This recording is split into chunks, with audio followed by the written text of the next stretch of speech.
Que a paz e a luz do Divino Mestre Jesus possa continuar a desenvolver e nos abençoar. E em nome do Centro Espírita Manuel Quintão, nós desejamos a vocês, sejam bem-vindos. E que todos vocês possam, durante o ano de 2015 que se inicia, possam ter a oportunidade de, no sentido de não só melhorar a nossa condição de vida, como principalmente nos esforçar para colocar em prática os ensinamentos do nosso Mestre, Jesus Cristo. Hoje nós temos a participação da nossa irmã palestrante, Edneide Bezerra, que irá justamente nos trazer o tema sobre valores morais. E nós temos o nosso irmão Roberto, que irá nos auxiliar justamente na prece final. Então, acima de tudo, procuremos manter a nossa sintonia, principalmente na noite de hoje, que é uma noite onde temos a oportunidade de melhorar justamente o nosso conhecimento à luz da doutrina espírita e principalmente de fazer com que o trabalho que se realiza nesta casa, do que se refere justamente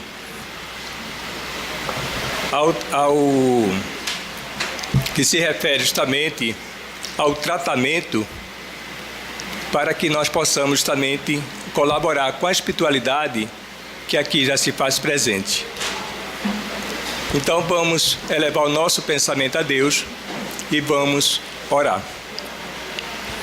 Amado Mestre Jesus, mais de uma vez, Senhor, nós te agradecemos por essa grande oportunidade de aqui estarmos nessa casa de oração e trabalho para mais uma noite de estudo e de aprendizado.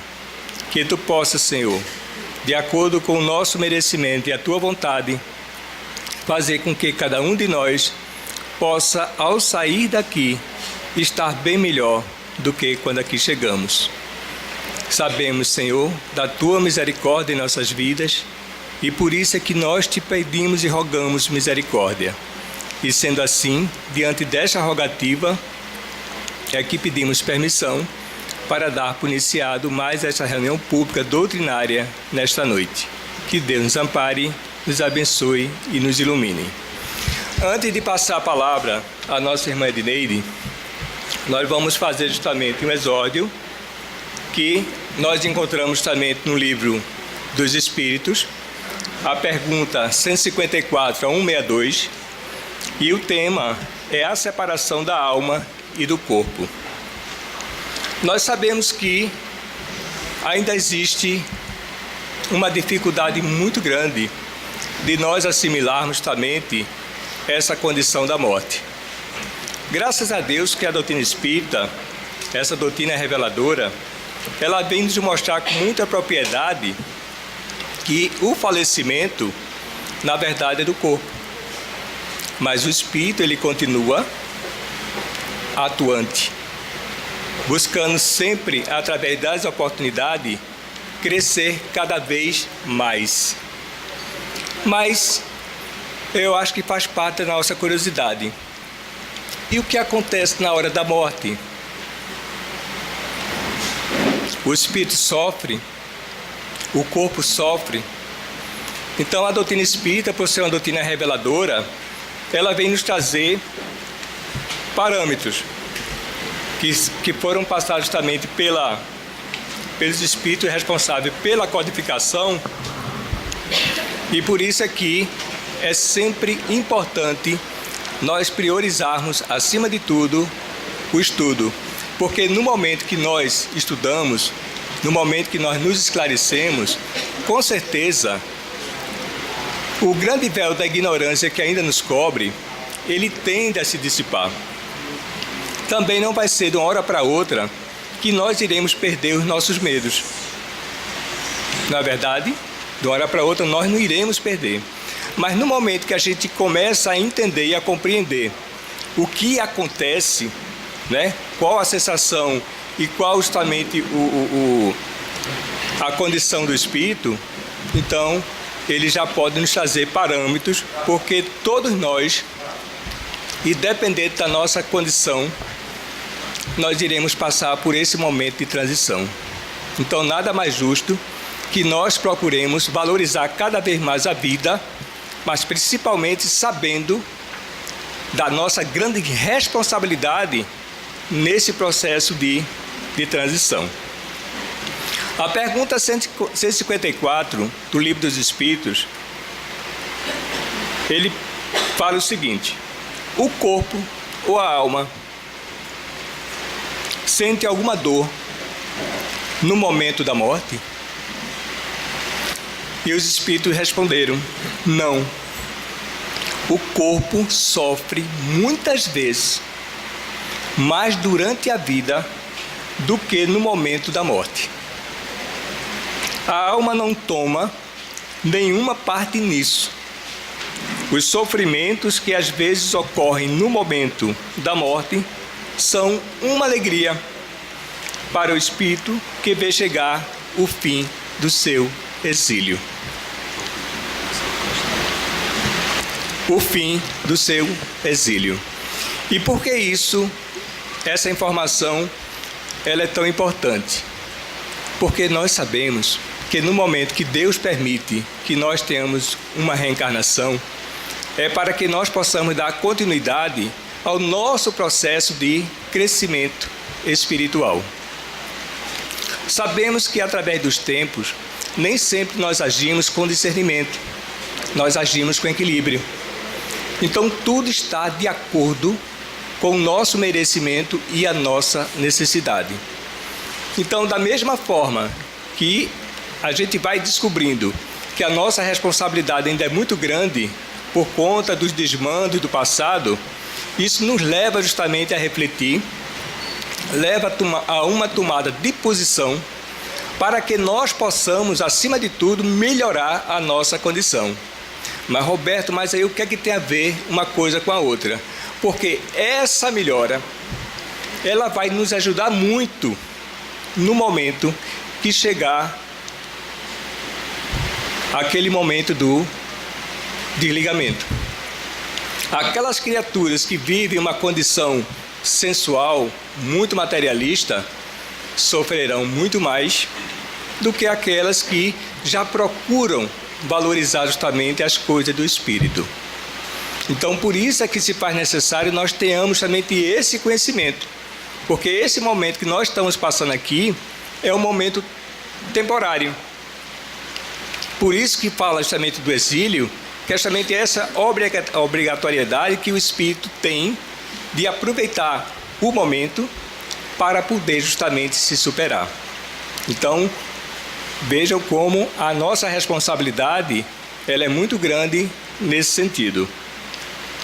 E ele complementa: na morte natural, a que acontece pelo esgotamento dos órgãos em consequência da idade, o homem deixa a vida sem se dar conta disso. É como um foco de luz que se apaga por falta de suprimento. Então, a própria experiência nos mostra que existem situações que as pessoas concluem justamente o seu transpasse de forma pacífica. Então, isso vem comprovar o quanto justamente essa situação ela é verdadeira. A 155 ela diz mais o seguinte: como se opera? Como se opera essa separação da alma e do corpo? Quando os laços que a retiam se rompem, ela se desprende. Então, o que acontece?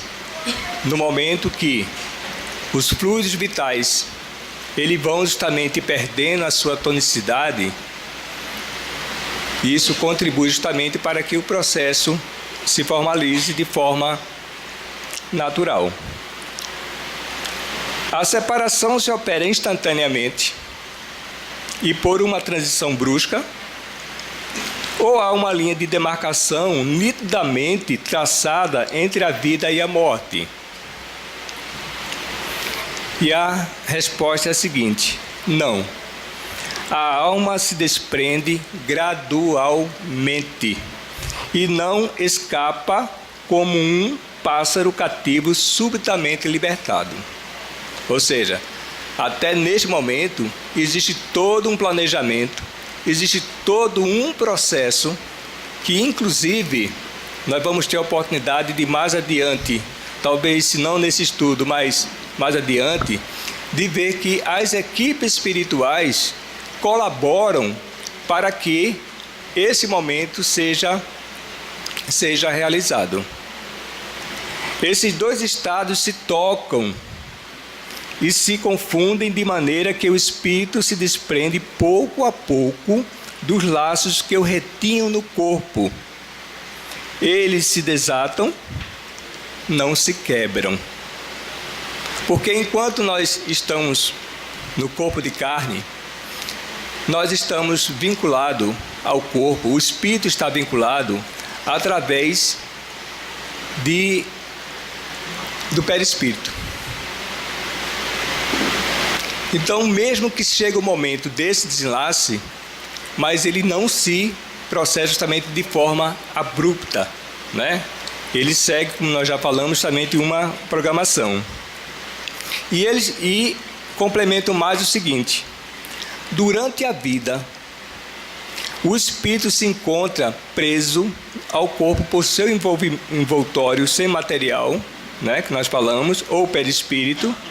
A morte é apenas a destruição do corpo e não do perispírito, que se separa do corpo quando nele cessa a vida orgânica.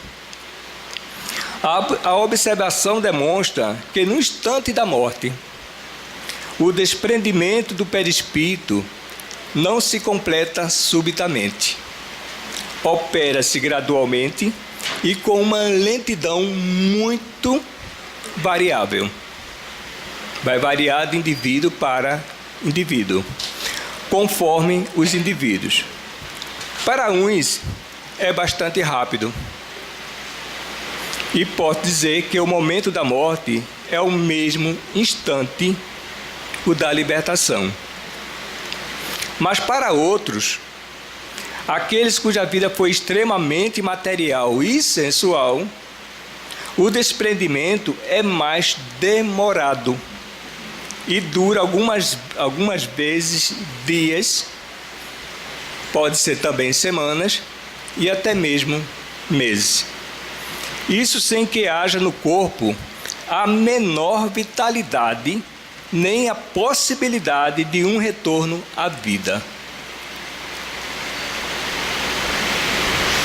Uma simples afinidade entre o corpo e o espírito, afinidade que sempre se dá em razão da importância que, durante a vida, o espírito deu à matéria. É racional conceber, de fato, que quanto mais o espírito se identifica com a matéria, mais sofre ao se separar dela. Por outro lado, a atividade intelectual e moral, a elevação de pensamentos, operam o início do desprendimento, mesmo durante a vida do corpo. De tal forma que, quando a morte chega, o desprendimento ele é quase instantâneo. Esse é o resultado de estudos feitos em todos os indivíduos observados no momento da morte. Essas observações ainda provaram que a afinidade que em alguns indivíduos persiste entre a alma e o corpo é, algumas vezes, muito dolorosa, visto que o espírito pode sentir o horror da decomposição. Esse caso ele é excepcional e particular para certos gêneros de vida e certos gêneros de morte. Verifique-se entre alguns suicidas. Então, meus irmãos, nesse primeiro momento, nós percebemos, que vem complementar o que nós já havíamos falado inicialmente.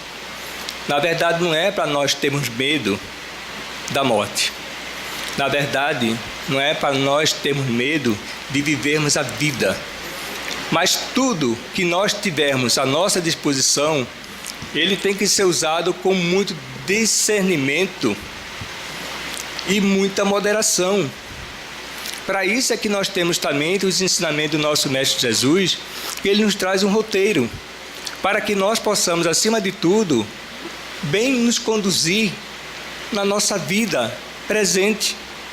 E esse bom conduzir, ele também vai se refletir na nossa vida póstuma. Porque não vai ser de uma hora para outra que a gente vai mudar essa nossa realidade moral que nós vivenciamos. Então, diante desse conhecimento que a doutrina espírita nos proporciona, só vem reforçar a grande oportunidade que todos nós estamos tendo de não só na vida presente, mas também continuarmos a nos esforçar, porque todos nós fomos criados para sermos felizes. Todos nós fomos criados para um dia termos uma condição de angelitude. Mas só através da lei do esforço, só através dos ensinamentos do nosso Mestre Jesus, da obediência às leis, é que nós conseguiremos ter a nossa consciência em paz. E tudo isso vai nos ajudar, não só na vida presente, como também na nossa vida futura. Então, que Deus nos abençoe. E agora vamos passar a palavra à nossa irmã Edneide, para que ela possa justamente trazer as informações que todos nós necessitamos nesse momento.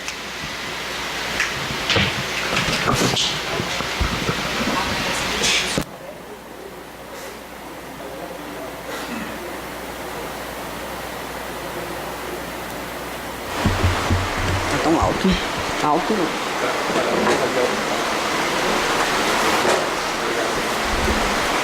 Isso aqui. Alô, alô. Ah, sim, está. Meus irmãos, que a paz e o amor de Jesus permaneçam em nossos corações.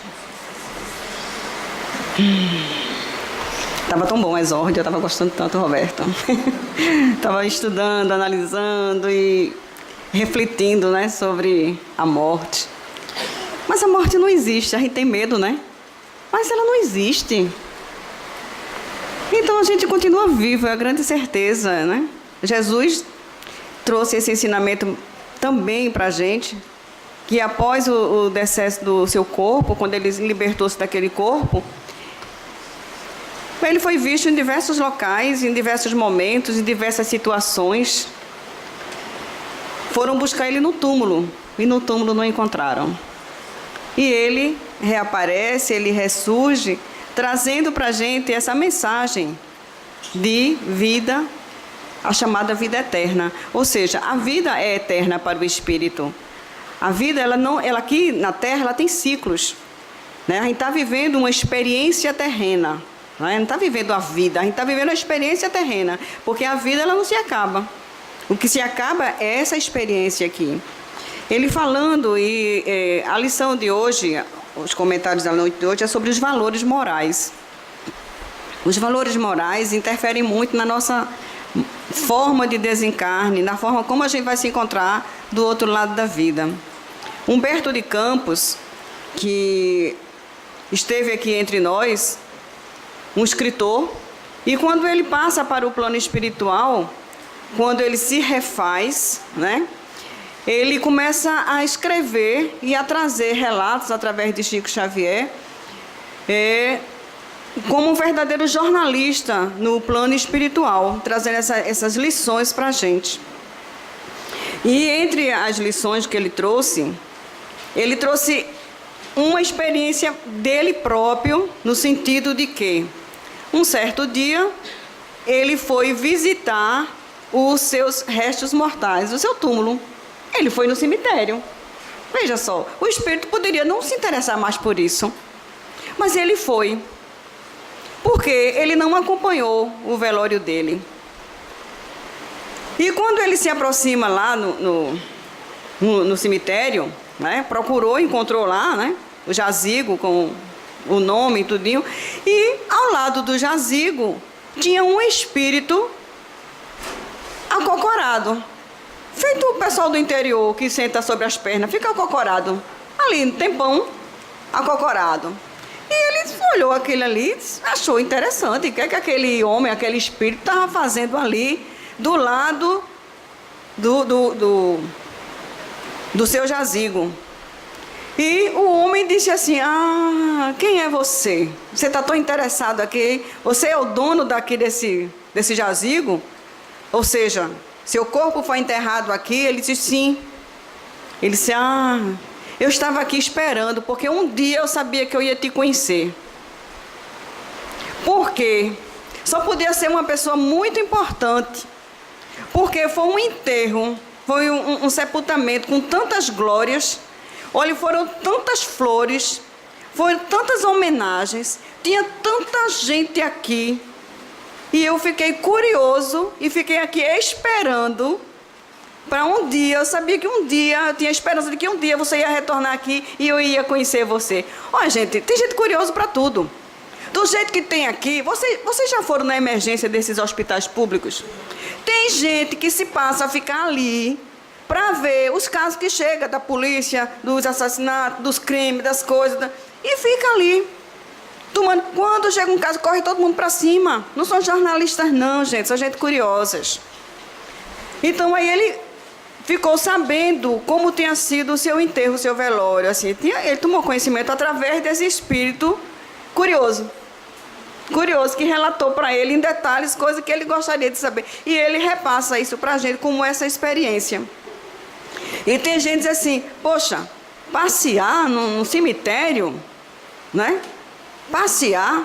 Olha, tem em diversos países, tem cemitérios que são pontos turísticos. São pontos turísticos, né? Tem o Recoleta, que é lá na Argentina, em Buenos Aires. Lá em Paris, tem muito visitado, é onde está também os restos mortais de Allan Kardec. E então, tem muitos túmulos que são bastante visitados. As pessoas vão. O irmão X, nessa viagem, nesse passeio, ele disse que viu uma árvore assim muito frondosa. No plano espiritual tem árvores também, tem casas. E debaixo daquela árvore tem uma senhora sentada. E junto a ela, recostada a ela, estava uma jovem belíssima, linda. E ele reconheceu aquela jovem. E esse passeio que ele estava fazendo era justamente no dia destinado aos mortos, onde muita gente vai aos cemitérios fazer as visitas. E nisso ele foi chamado a atenção, não é? Aquela jovem conseguiu despertar a atenção dele, no sentido de que era uma mulher famosa. E ele, como sendo jornalista, um prato cheio, né? Uma mulher famosa, ali, ele espírito, ela também espírito. O que é que essa mulher famosa está aqui num cemitério, sentada debaixo de uma árvore, com uma senhora que parecia uma amiga dela, né? Uma benfeitora, acariciando seus cabelos, a ajudando ali. E ele reconheceu essa mulher, esse espírito, essa mulher, como sendo a Marilyn Monroe, que foi uma mulher belíssima, né? Então, uma pessoa... E ele, quando ele se aproxima, pergunta se pode fazer uma entrevista com ela. E ela permite. Ela permite porque ela já estava em condições e com vontade de repassar, de mandar um recado para nós, principalmente para nós mulheres. Quando ele aí aí sobre o tipo de morte, quando a pessoa dá mais valor à parte sensual, tudo isso aí ajuda a prender mais no corpo, ajuda a sofrer mais, que foi um dos casos, né, assim, da situação dela, onde ela valorizou muito isso. Então ela viveu, enquanto aqui esteve, da aparência, né? E nisso ela vai e descreve e manda uma mensagem através dele dizendo, né, e contando a sua versão de que ela não havia se suicidado. Ela tomou uma grande dose de barbitúricos, de remédios para dormir, porque ela não conseguia mais dormir direito, estava com um problema seríssimo de insônia. de perturbação, que ela tinha muito grande de perturbação. E ela tomava o medicamento, só que os remédios já não estavam mais fazendo efeitos. E ela aumentou a dosagem por conta própria. Ou seja, quando ela aumentou aquela dosagem de remédio, não foi no desejo de morrer, não foi de se suicidar, e sim de conseguir dormir. Só que, quando ela toma, o organismo não suporta a carga e leva ela a óbito. Quando ela desencarna, o que é que acontece? Ela se vê rodeado de alguns espíritos que habitavam aquele quarto dela. Eles praticamente moravam ali, faziam sua residência ali. E com ela, eles a mantinham sob o jugo, justamente porque ela passava para eles essas sensações de sexualidade, de sensualidade e de sexualidade. E nós sabemos que muitos espíritos se alimentam dessas sensações, como também do álcool, do cigarro, de comer bastante, né? Então, ainda sente essa necessidade, então muito preso à matéria. E ela diz que tentava sair e eles não deixavam, eles não permitiam. E ela ficou um certo tempo, um período, sob o jugo, né, desses espíritos. E ela diz o seguinte sobre os valores, né? Principalmente os valores das mulheres, os valores que nós damos ao corpo, os valores que nós damos à vida. E ela se arrependeu muito em não ter dado a oportunidade para que nenhum espírito reencarnasse através dela, ou seja, ela não foi mãe na existência terrena dela aqui. Ela não deu essa oportunidade. Para ela, a maternidade não tinha planos, ela não fazia planos de ser mãe. Ela não fazia planos, né, de abdicar da sua beleza, de renunciar a alguma coisa em benefício de outro. Então, os valores dela eram o quê? Né? Era a paixão que ela nutria, muito grande, pelo seu companheiro, pela pessoa que ela amava, uma paixão, né, muito grande, e a vida social dela. Então, ela mostra o quê? Sem bagagem nenhuma do outro lado. Uma mulher que teve toda a glória aqui, foi muito conhecida, muito famosa, e naquele dia ela estava lá, praticamente só, apenas com uma companhia do lado, uma senhora do lado dela, e ela dizendo: diga para as mulheres, dê esse meu recado para elas, que aproveitem a oportunidade, que sejam mães, que exercitem o amor, que exercitem as boas virtudes, as boas qualidades, porque ela se arrepende de não ter feito isso. E ela, como ela soube que ele era um jornalista que escrevia para a Terra, né, que ia mandar, então ela se aproveitou desse momento, por isso que ela permitiu isso aí. Então a gente vê, né, de que forma nós vivemos a vida. Quais são os nossos valores aqui? Nós vivemos numa sociedade em que muito é cobrado. Numa sociedade em que a gente busca muito a satisfação. No Livro dos Espíritos, na parte 3ª, ele fala sobre as leis morais. E dividiu essas leis em 10 capítulos. Vejam só, desde o tempo que a gente se entende de gente, que a gente precisa dessas leis. Na época de Moisés, Moisés foi aquele legislador e que por intermédio dele, né, temos aí o decálogo, né? Temos as leis.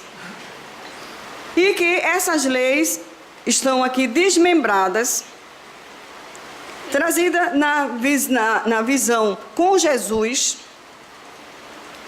com o amor dele, os ensinamentos dele, e mostrando, como é que se diz? Abrindo um leque dentro dessas leis. Para todos nós, porque a gente precisa, a humanidade evolui, as leis também progridem, as leis humanas. Então, aquelas leis, a gente vê as leis da época de Moisés, né? Não matarás. Não é isso? Não tem lá? Não, uma das leis, né? Não matarás. Quem se lembra de outra? Não o quê? Não desejar a mulher do próximo. O que mais? Não? Olha só. Honrar pai e mãe. E por aí vai, né? São 10. Então, todas elas são necessárias para a vida da gente, são. E aqui ele divide em 10, mostrando as leis morais. No capítulo 1, capítulo 2 até o 10, fala sobre a lei divina ou natural, fala sobre a lei de adoração, fala sobre a lei do trabalho, a lei de reprodução, de conservação, de destruição, de sociedade, a lei de progresso, a lei de igualdade, a lei de liberdade e a última que resume todas as outras, que é a lei de justiça, de amor e de caridade. Não é? Porque tem a última lei que resume todas. Amar a Deus sobre todas as coisas e ao próximo como a si mesmo. Não é? E aqui está bem desmembradozinho para a gente entender cada uma dessas leis. Porque nós precisamos estudar, nós precisamos entender, compreender e, acima de tudo, aplicar essas leis no nosso dia a dia, no nosso proceder, no nosso comportamento. Não é? E a gente costuma dizer assim, isso é moral? Ou será que isso é amoral? Ou será que isso é imoral? Olha, moral, amoral e imoral. O que seria moral? Não é? O que seria amoral e imoral? Tem hora que se parar e não estudar direitinho, vai confundir a cabeça da gente, né? Misturar assim as coisas, né? E ver, né? Então, moral é um conjunto de normas, de leis, para nos ajudar a reger a nossa vida. A moral é aquela que não tem o conhecimento dessas leis ainda. Um exemplo. Um casal vai com um filho fazer uma viagem e nessa viagem ele perde o seu filho de meses. Esqueceu, perdeu. E essa criança cresce no meio de uma mata, entre os macacos, entre os animais. E quando ela completa 15, 17 anos, ela consegue sair da mata e vai para a sociedade. E quando chega na sociedade, como é que ela vai se comportar na sociedade? Ela vai ficar sem roupa na frente de todos. Ela vai fazer as necessidades dela em qualquer lugar. Ela é imoral por estar sem roupa? Não. Ela é amoral porque ela está destituída dos valores morais daquela sociedade. Porque os valores morais modificam-se de acordo com as sociedades. Tem costumes que é normal aqui e tem costumes que em outros países, em outras civilizações, é totalmente contrário, é totalmente diferente. Porque civilizações são diferentes umas das outras. Umas estão mais evoluídas, outras estão menos evoluídas. Então aquela criança que nasceu naquele meio, não é, de uma floresta, com um contato só com os animais, a gente não pode dizer que ela não tem moral, ela não tem um conhecimento ainda. Mas nós que temos esse conhecimento, se nós ficarmos sem roupa na rua, nós estamos sendo o quê? Imorais. Porque a gente tem o conhecimento da lei e está infringindo a lei. Por isso que a gente não pode. A lei, inclusive nossa, que diz, se a gente ficar sem roupa, é um atentado ao pudor. A gente vai preso, não é? Não pode. Determinados atos não podem. A sociedade rege e não pode fazer. Porque você vai de encontro às leis. Mas tem gente que mesmo sabendo dessas leis, infringe as leis, não é? E a gente diz, fulano é muito... Aí a gente diz assim, é amoral. Não é amoral, ele tem conhecimento da lei. Ele está sendo imoral. Um funcionário que recebe uma propina, a gente não sabe o que é isso aqui, né? Propina. Ninguém aqui recebe propina, né, gente? A gente só veio falar isso de outros países, né? Porque no Brasil não existe isso. Então, uma propina para liberar certo processo, para liberar... ele está sendo imoral. Ele está tendo uma atitude imoral. Porque a empresa tem normas e nós também temos conduta moral. Tem as leis naturais que Deus, por nós sermos criaturas inteligentes, Ele dá o conhecimento a todos. A todos nós, a lei natural.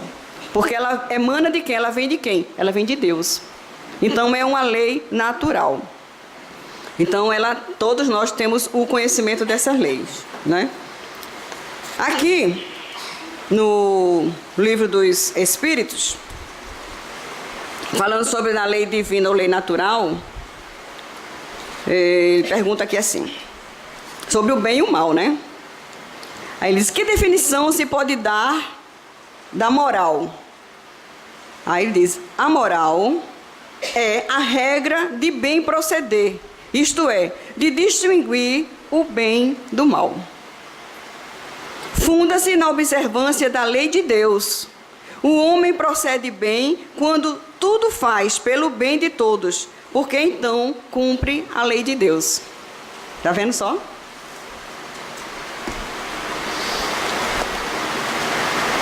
Então, como é que a gente pode distinguir o bem do mal? Será que a gente tem condições de distinguir o que é bem e o que é mal? Será? Temos sim. Nós já estamos num grau evolutivo que a gente tem essa capacidade já de discernir, de distinguir o bem do mal. Então, é fazer ao outro aquilo que a gente gostaria que fosse feito a nós. Então, quando a gente tiver dúvida se um proceder, um comportamento, se é o bem ou o mal, então se coloque no lugar do outro. Se fizesse isso comigo, se tomasse esse comportamento, se tivesse esse proceder, como é que eu agiria? Como é que eu me sentiria? Como é que eu reagiria diante disso? Então, o parâmetro que a gente tem é justamente, como ele disse, se colocar no lugar do outro. Para não ter essa dúvida, porque às vezes, mas eu não sabia que isso era errado, eu não sabia que isso ia dar nisso, eu não sabia a repercussão disso aí. Se coloque no lugar do outro, né? Então, como a gente não se coloca, então a gente acha, né, se acha imune, né? Aí ele diz, tem meios o homem de distinguir por si mesmo o que é bem do que é mal? Ele, sim, quando crê em Deus e o quer saber. Deus lhe deu a inteligência para distinguir um do outro. Olha só, nós temos a inteligência, né? Aí ele continua assim, estando sujeito ao erro, não pode o homem enganar-se na apreciação do bem e do mal? Veja só, será que a gente não pode se enganar? E crer que pratica o bem quando na realidade pratica o mal? Aí a resposta vem de Jesus. Jesus disse, vede o que quereria que vos fizesse, ou não vos fizessem. Tudo se resume nisso, não vos enganareis. Então não tem como a gente errar. É muito claro isso aí. Se é muito claro, e por que a gente erra tanto? Por que a gente pratica tanto o mal assim ainda? Não é? Aí, porque eu sou imperfeito ainda. Sim, você é imperfeito, mas você sabe distinguir o certo do errado. Você sabe distinguir. O que falta é uma força de vontade. O que falta é uma determinação. O que falta justamente é uma posição nossa diante das atitudes, diante da vida. Então é muito fácil a gente recriminar um erro alheio. É muito fácil. E na gente? E muitas vezes a gente encobre mesmo. E como encobre, né? As nossas falhas. Aí ele diz, a regra do bem e do mal, que se poderia chamar de reciprocidade ou de solidariedade, é inaplicável ao proceder pessoal do homem para consigo mesmo. Achará ele na lei natural a regra desse proceder e um guia seguro? Aí a resposta vem o seguinte, quando comeis em excesso, verificais que isso vos faz mal. Interessante, quando eu li isso aqui, né? Quando comeis em excesso, verificais o que faz mal. E tem gente que mesmo sabendo que faz mal, morre pela boca. Não é? Isso aqui me faz um mal danado. Mas eu não estou resistindo, vou comer assim mesmo. Não é? Então vejam só, a gente sabe que o excesso, aquilo ali prejudica a gente. Eu conheci uma senhorinha e ela, mas tão disciplinada com relação à alimentação que eu admirei. Ela disse, minha filha, se eu sei que esse tipo de comida aí, meu organismo não aceita bem, eu tenho certas reações, por que é que eu vou comer? E eu fiquei pensando na tal da bebida. Olha, a tal da bebida é uma coisa tão séria, que quer ver uma pessoa de porre, a pessoa no dia seguinte, de ressaca, ela diz, nunca mais eu bebo na minha vida. Quando ela esquece, quando ela se cura da ressaca, ela volta a beber de novo. Só falta morrer, não é? A ressaca da bebida, só falta morrer. A pessoa passa mal, fígado, dor de cabeça, enxaqueca, enjoo, isso, diarreia e muita coisa, sem falar no mau humor, né? Sem falar no trabalho que prejudica, no relacionamento que prejudica e tantas coisas que prejudicam. Aí, quando está na pior, diz, não, nunca mais eu bebo. Nunca mais eu bebo. Logo em seguida está bebendo, esquece a memória, né? Esquece, daqui a pouco a pessoa está bebendo de novo. Feito um jovem. O jovem, ele estava muito feliz porque tinha passado no vestibular. E ele disse, hoje eu vou tomar todas, porque eu vou comemorar o vestibular. Será que a gente comemora dessa maneira? É a melhor forma de comemoração? E ele se achou no direito de tomar todas. Entrou em coma etílico e foi para a UTI. E a coisa foi muito feia. Valeu a pena isso? É um caso a se pensar, não é? Então, vou tomar todas para resolver os meus problemas. Resolve não. Muito pelo contrário. Vai piorar mais ainda. Eu trabalhava numa empresa, dia de sexta-feira, o pessoal chegava, hoje, vou beber todas, vou... Tinha uma música que passou um tempo aí, tendo um maior sucesso, assim, brega, né? Uma música brega. E dizendo que vou beber para esquecer meus problemas, vou esquecer para esquecer minhas mágoas, vou esquecer, não é? Lembram? Para esquecer não sei o quê. O pessoal já entrava na sexta-feira lá para trabalhar, já entravam cantando essa música, porque era dia de sexta-feira, né? Era o dia de bebemorar. Não era nem comemorar, era de bebemorar a semana. Então... Aí ele diz assim, quando comeis em excesso, verificais que isso vos faz mal. Pois bem, é Deus quem vos dá a medida daquilo de que necessitais. Quando excedeis dessa medida, sois punidos. Em tudo é assim. A lei natural traça para o homem o limite das suas necessidades. Se ele ultrapassa esse limite, é punido pelo sofrimento. Se atendesse sempre à voz que ele diz, basta, evitaria a maior parte dos males, cuja culpa lança a natureza. Ah, a minha natureza é a natureza que é assim. Não é.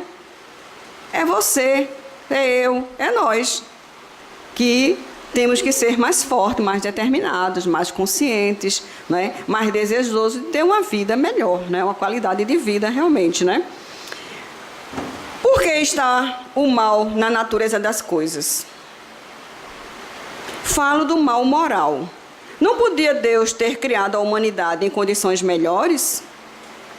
Aí ele disse, já te dissemos, os espíritos foram criados simples e ignorantes. Deus deixa que o homem escolha o caminho. Tanto pior para ele se toma o caminho mau. Mais longa será a sua peregrinação. Se não existissem montanhas, não compreenderia o homem que se pode subir e descer da montanha. Se não existissem rochas, não compreenderia que há corpos duros. É preciso que o espírito ganhe experiência. É preciso, portanto, que conheça o bem e o mal. Eles, eis porque se unem ao corpo. O espírito se une ao corpo para passar por essas experiências reencarnatórias. Então, ora nós reencarnamos aqui no Nordeste do Brasil, ora reencarnamos em outro país, em outra cidade, em outro continente, de acordo com a necessidade evolutiva de cada um. E olha, quem reencarna no Brasil tem uma bênção muito grande, viu? Porque o nosso país é um país bastante abençoado. Bastante abençoado. Então, aqui a gente não vê essas guerras, aqui a gente não vê esses terremotos, esses maremotos, esses vulcões, essas coisas todas, onde tem regiões que ficam áridas. Tem regiões que, quando são acometidas por esses intempéries, né, da natureza, elas se tornam áridas, muitas vezes que o homem não consegue mais nem conviver lá. Ele tem que, aqueles que sobrevivem, têm que ir para outras regiões. Ou então construir tudo novo, usando toda uma tecnologia para melhores condições de vida do ser humano, naquele local. Então, é para pôr em prova, em teste, os conhecimentos e ajudarem-se uns aos outros. Através desses exemplos também, dessas situações, nós precisamos de bons exemplos. Nós não precisamos de maus exemplos. Nós precisamos de bons para nos fortalecer no caminho do bem. Porque é difícil. O caminho do mal, ele arrasta com muita facilidade, porque nós temos muitas tendências. E essas tendências, nós vivemos com elas porque elas ainda são inerentes. Elas precisam ser trabalhadas. Elas precisam ser melhoradas. Nós vimos numa enchente recente em São Paulo, um homem ficou preso à porta da sua casa e a água subindo. O outro não sabia nadar. E quando viu, ele se jogou na correnteza para salvar aquele outro homem. Então, nós vemos exemplos dignos. Naquele momento ali, a pessoa não pensou em si, pensou em salvar a vida do outro. E aí chegou o resgate e conseguiu tirar os dois dali.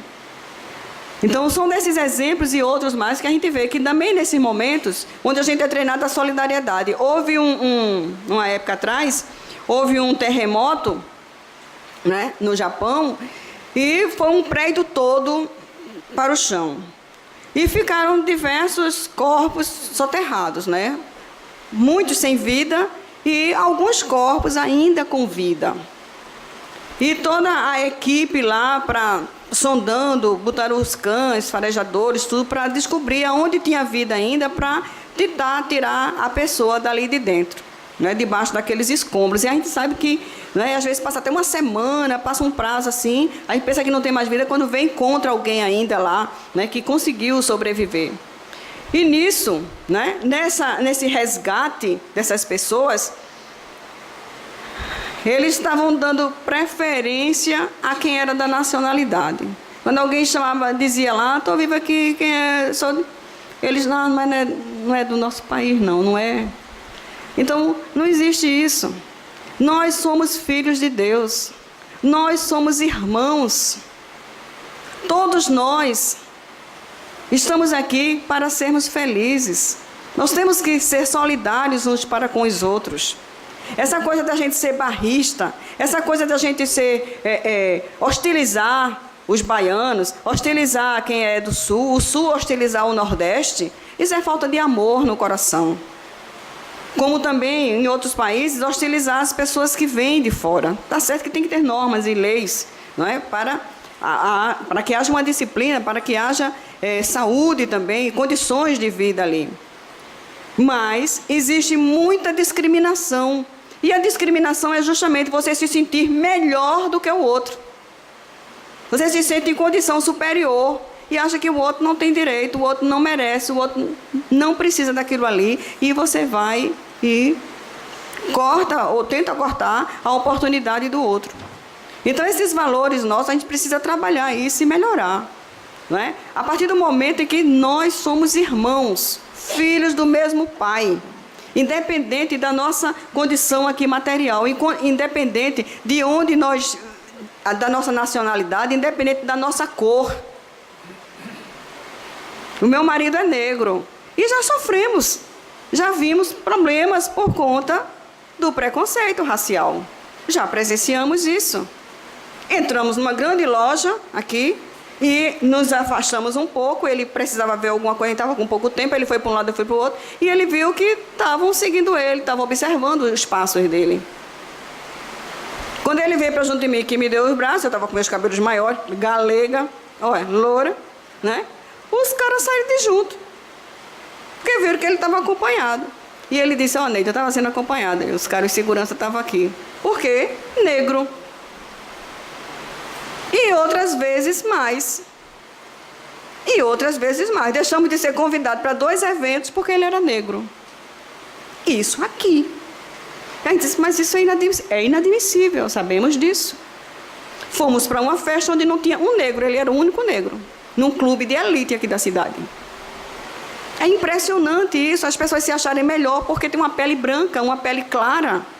Gente, os valores da gente não estão na pigmentação da pele. Não está na cor dos olhos. Não está na cor do cabelo. Não é isso que é importante para a gente. Então, enquanto a gente pensa assim, a gente vai sofrer, vai se demorar e vai, consequentemente, atrasar o nosso processo evolutivo. Porque está faltando amor dentro da gente. A gente está se achando superior. E nós não somos superior em nada. Somos todos iguais. Podemos estar financeiramente em condições melhores ou piores do que um ao outro. Mas isso moralmente não quer dizer nada. Não quer dizer porque ele está com uma condição financeira melhor, ele é melhor moralmente. Não. Não é isso que determina os nossos fatores. Então é um caso para a gente pensar e valorizar e refletir sobre isso, né?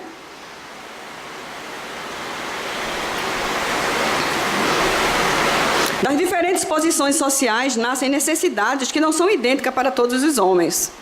Não parece poder inferir-se daí que a lei natural não constitui regra uniforme?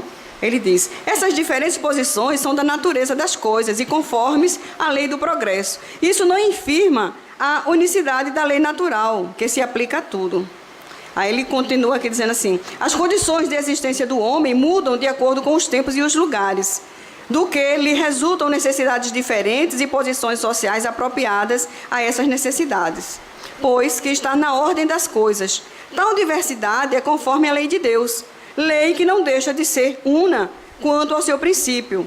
A razão cabe distinguir as necessidades reais das fictícias ou convencionais. Então, está bem explicadinho aqui para a gente, né? Não são absolutos para todos os homens o bem e o mal? E se a lei de Deus é a mesma para todos. Porém, o mal depende principalmente da vontade que se tenha de o praticar. Olha só, da vontade. E tem gente que alimenta essa vontade ainda. Alimenta. E tem gente que quando conhece que tem dentro de si ainda essa vontade de fazer o mal, busca ajuda.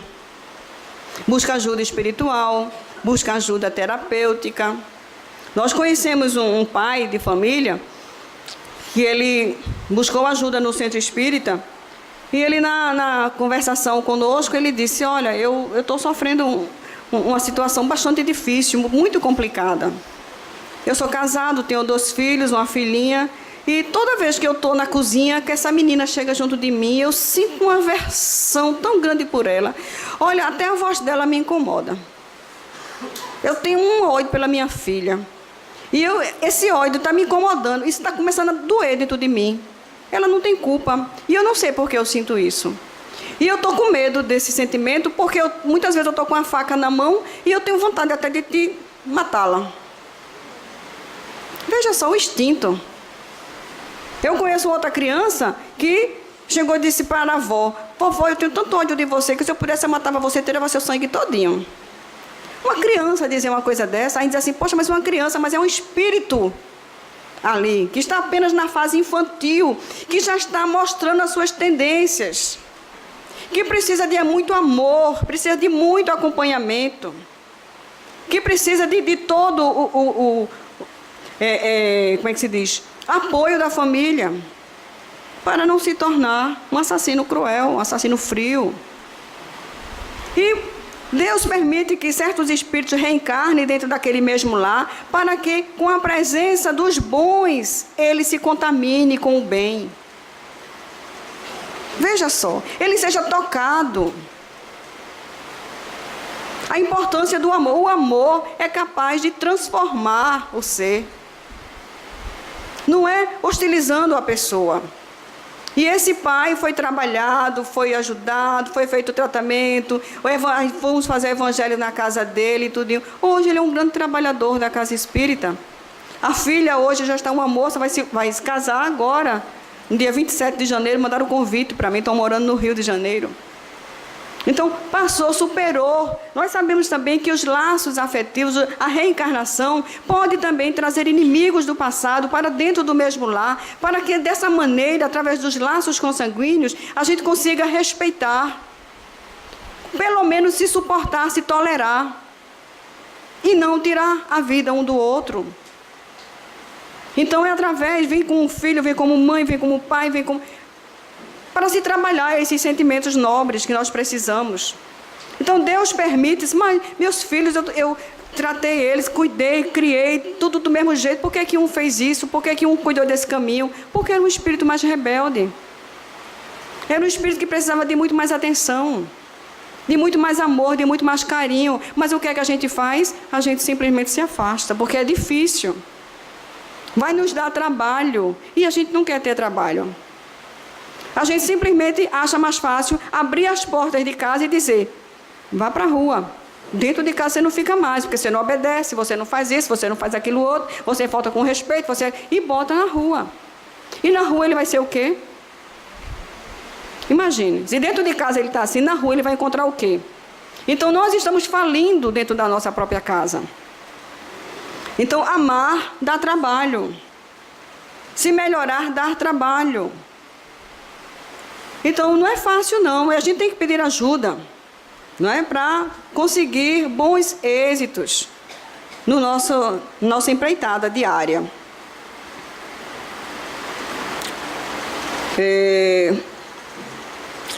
Parece às vezes que o mal é uma consequência da força das coisas. Tal, por exemplo, a necessidade em que o homem se vê, em alguns casos, de destruir até mesmo o seu semelhante. Pode-se dizer que há, então, infração da lei de Deus? Eles, embora necessário, o mal não deixa de ser o mal. Essa necessidade desaparece, entretanto, à medida em que a alma se depura, passando de uma a outra existência. Então, o mais culpado é o homem, quando o pratica, porque melhor o compreende. Nós tivemos a oportunidade de iniciar, alguns anos atrás, um trabalho lá no Aníbal Bruno. E esse trabalho no Aníbal Bruno, lá não existia ainda o grupo espírita, existia de outras religiões, mas não existia o grupo espírita. Eu, Carla Júlia, né, e algumas outras pessoas da juventude lá do Centelha de Jesus, fomos para lá e conseguimos formar um grupo espírita lá. Toda quinta-feira, às 2 horas da tarde, esse grupo ainda permanece até hoje. Outras irmãs tomaram a frente, porque não existe dono, como Casa Espírita não tem dono, né? Hoje é um grupo que está administrando, amanhã é outra diretoria. Então, a obra tem que continuar. E lá, nós fazíamos a palestra e depois tínhamos uma visita. E nesse dia, eu fui levada à parte do isolamento. No isolamento, tem aqueles presos que não têm comunicação, são presos de alta periculosidade. Eles não ficam nem soltos lá entre eles, porque uns matam os outros, né? Então, são aqueles de crimes odiendos, né? E quando a gente tinha 10 minutos só para entrar naquele corredor, aquelas portas de ferro muito, né? E tinha só uma portinha assim, onde a gente só via isso aqui deles, né? E a gente não pode se aproximar muito por medida de segurança. E nós levávamos revistas espíritas, mensagens espíritas, e o guarda lá gritando, olha, olha, e a gente só via aquelas mãozinhas assim, eles pedindo a mensagem. E a gente ia com muita rapidez, porque o tempo era pouco, e tinha que tentar chegar até o final daquele corredor. Era de um lado e do outro, as celas, né? A gente não via o corpo deles. E só ele botava uma mãozinha assim. E quando eu cheguei próximo de ele chegou, me chamou a atenção. Quando ele me chamou a atenção, eu parei em frente à cela dele. E ele, com aquela mão assim, e disse, por favor, não esqueça, nas suas orações, ore por mim. E botou a mão, eu botei a minha mão, fiz assim nas mãos dele, e naquele momento as lágrimas vieram aos olhos, e na dele também. E ele era um preso de alta periculosidade, um preso que estava no isolamento. Mas a emanação de amor daquele grupo ali, a não rejeição nossa, eu acredito, né? E a força que tem do amor, porque na época o meu esposo ele não ia, porque ele tinha medo de rebelião, ele tinha medo de estar ali e acontecer uma rebelião. E eu disse, eu não tenho medo de rebelião, assim, não é que eu não quero de jeito nenhum que aconteça, mas se acontecer e eu vier desencarnar, fique ciente de que eu estou desencarnando em serviço, estou a trabalho, e devo desencarnar bem, porque eu não vou com esse medo, eu vou para levar o evangelho, levar a palavra, levar a mensagem espírita. Se eu tivesse ali, eu também não gostaria de ser lembrada, não gostaria de receber visita, eu não gostaria de ser tratada como irmão, eu não gostaria de ser tratado como uma pessoa, não, assim, sem valores não, mas valor como ser humano, um filho de Deus, um irmão meu que pegou a trajetória do mal. E ele pediu naquele momento, e eu não esqueci nunca mais desse cidadão. Nunca mais eu esqueci daquele ato, daquela atitude, aquele gesto dele ali, dele pedir prece, pedir oração. Então, as oportunidades são dadas a todos nós. Aquele exemplo ali nos tocou o fundo, né? De que o amor é a nossa semente, é a semente da nossa vida, é quem nos alimenta. É muito triste a pessoa viver, não sentir amor nem por si próprio, porque quem se suicida é a pessoa que desiste de si mesmo. Ele não desiste dos outros não, ele desiste de si, ele desiste de lutar pela felicidade, desiste de lutar pela vida, ele não tem mais fé, não tem esperança, é uma pessoa que está perdido. E a gente vai deixar de orar por essas pessoas que estão nessa condição? Não. Pelos que estão enlouquecidos? Não. Pelos que estão estropiados? Não. Porque nós também já passamos por isso, e se a gente não for firme o suficiente, a gente pode cair em falha novamente, a gente pode cair em erro de novo. Porque de repente a gente se vê, né, sendo tomada por ira, sendo tomada por ódio, por sentimentos tão ruins que às vezes a gente desconhece dentro da gente mesmo. Diz, poxa, mas eu sinto isso ainda dentro de mim, poxa, meu Deus, como é que pode? Eu com tanto conhecimento espírita, com tanto evangelho, com tanta coisa, de repente eu sou tomada por ira, tenho um sentimento de ódio, mas isso ainda é inerente ao ser humano. Esses sentimentos ainda habitam dentro da gente, e a gente ainda conhece eles. E a gente distinguir esses sentimentos e trabalhar esses sentimentos dentro da gente. E desenvolver as virtudes, desenvolver as qualidades, as coisas boas. Hoje, dia 5 de janeiro, já se passaram 5 dias do ano. Ano novo, vida nova. Será que mudou alguma coisa na vida de vocês? Será que mudou alguma coisa na minha vida? Será que eu mudei de emprego, mudei de relacionamento, mudei de amigo, mudei de casa, mudei de cidade? E comportamento? Será que eu mudei meu comportamento em alguma coisa? Ou eu estou esperando que algo aconteça assim por acaso, ou caia do céu? Então a gente deseja um ano novo, a gente deseja novas realizações. Mas o ano já se passaram 5 dias. O que foi que a gente fez? Curtir ressaca? Curtir sono, ressaca de comida, ressaca de tantas outras coisas, ressaca financeira, porque tem muitos que estão agora afundados financeiramente porque gastaram exorbitantemente, que não podiam. Como será que nós estamos? Então, são 5 dias de grandes reflexões na vida da gente. Que Jesus seja o nosso modelo sempre, seja o nosso exemplo, seja o nosso guia, e que nós não venhamos a desanimar em momento nenhum. Por mais dura que seja a vida, por mais dura que seja a provação, por mais difícil que seja o momento, mas lembre que tudo isso passa. E se nós ainda estamos vivenciando isso, é porque nós ainda temos muito o que aprender. A estrada evolutiva, ela é muito longa, mas nós temos que dar os passos. Chegamos aqui, estamos aqui no Brasil, nesse país amadíssimo. Jesus ama demais o Brasil.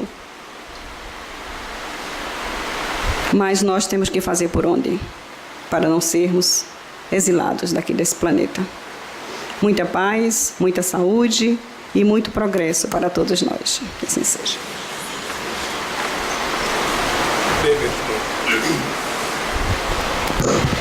Bem, meus irmãos, diante desse banquete espiritual, só nos resta somente agradecer a Deus por essa oportunidade, como também a colaboração da nossa irmã Edneide e tudo que foi conversado aqui nesta noite. Ele teve um motivo muito maior do que nós possamos imaginar. Que nós possamos refletir sobre a nossa vida, sobre os pontos que foram tocados, porque nós somos somente os principais artífices da nossa felicidade ou infelicidade. Ano novo, um novo ciclo, mas será que nós vamos continuar a vivenciar a mesma situação de outrora?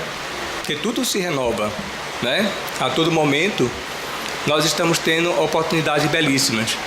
Então, que nós possamos refletir sobre tudo isso e tenhamos também uma conduta mais equilibrada justamente em nossa vida, principalmente lembrando que todos nós fomos criados para sermos felizes e não vivermos somente na infelicidade. Só depende de cada um de nós.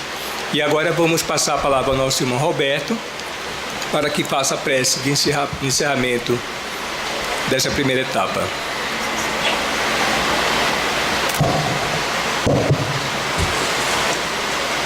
Caríssimos, eu penso que muita gente recebeu essa prece e me pedem para ler esta prece orando. E gostaria que todos prestassem atenção, porque tem tudo a ver com o banquete que acabamos de saborear. Lar. Jesus, aqui estou diante de vós, com minha alma em prece, para agradecer pela morada que me abriga, pelo pão que me alimenta e pelo agasalho que me aquece.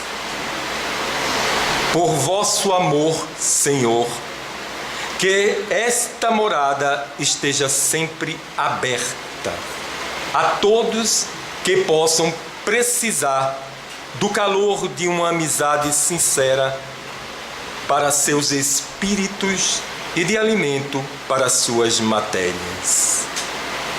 Iluminai meu espírito, para que eu nunca me afaste de vós, que eu não permita que o egoísmo venha a dominar meu coração, afastando-me dos meus companheiros de jornada. Que pelas palavras e exemplos eu possa levar sempre os vossos ensinamentos a quem comigo divide a passagem na terra. Concedei-me a inteligência de nunca me afastar da humildade, do respeito para com todas as criaturas e da compaixão pelos que sofrem. Senhor, mesmo quando meu coração não esteja sorrindo, que minhas palavras e atitudes possam levar um sorriso à face de meu semelhante. Só assim, Pai, poderei agradecer verdadeiramente tudo que me destes. Assim seja. E sendo assim, diante dessa prece belíssima, desse momento espiritual belíssimo, é que nós pedimos permissão ao nosso Pai Celestial, ao nosso irmão maior, nosso Senhor Jesus Cristo, ao mentor espiritual desta casa, Dr. Manuel Quintão, permissão para que possamos dar por concluído mais essa tarefa em Teu santo e divino nome. Que a paz e a luz continuem a desenvolver hoje, agora e sempre.